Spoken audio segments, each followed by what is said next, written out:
बादशाह अकबर ने एक बार बीरबल से सवाल करते हुए कहा कि बीरबल, हमने सुना है कि हाथी की पुकार सुनकर श्री कृष्ण भगवान जी उसकी सहायता करने के लिए नंगे पांव दौड़े चले आए थे। न उनके साथ नौकर थे, न कोई सिपाही था, न कोई घोड़ा गाड़ी। बीरबल, हमारी समझ में नहीं आता, क्या उनके पास नौकर नहीं थे या नौकरों का अभाव था? बीरबल थोड़ा मुस्कुराए, फिर बोले, बादशाह जी, मैं इसका जवाब देने के लिए आपसे कुछ दिनों का मोहलत चाहता हूँ। कुछ दिनों के बाद बीरबल एक शाही नौकर से मिले, जो राजा के पोते की देखभाल करता था।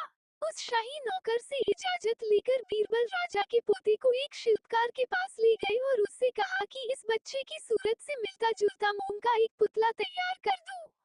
पुतला जब तैयार हो गया तो बीरबल ने पुतले को शाही वस्त्र आभूषणों से सजा दिया। फिर उन्होंने मोम के पुतले को उसी नौकर को देते हुए कहा, इस पुतले को रोज की तरह राजा के सामने ले जाना और पास के तालाब में फिसल जाने का नाटक करते हुए गिर पड़ना। लेकिन इस बात का अवश्य ध्यान रखना कि पुतला तालाब में गिरे और तुम तालाब के किनारे पर तुम्हें ढेरों इनाम मिलेंगे। शाही नौकर ने इनाम के लालच में बीरबल ने जैसा कहा था वैसा ही किया।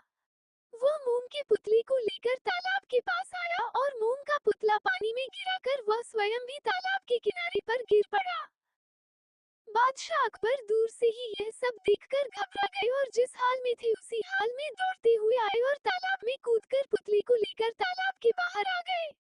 हाथ में मोम का पुतला देखकर बादशाह अकबर समझ गए ये बीरबल का ही किया धरा है।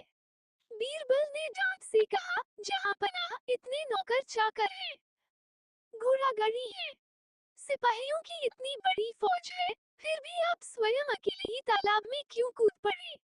शहंशाह अब कहते भी क्या, वो तो आश्चर्य से भरे मौन खड़े रह गए। बीरबल हंसने लगे, हुजूर, अब तो कुछ कहने की जरूरत ही नहीं है।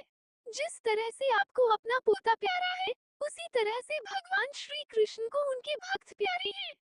यही कारण है कि वह गजराज की एक पुकार पर पैदल ही दौड़े चले आए थे। बादशाह अकबर बीरबल के जवाब से संतुष्ट थे और उन्होंने बीरबल को ढेरों इनाम से दिए।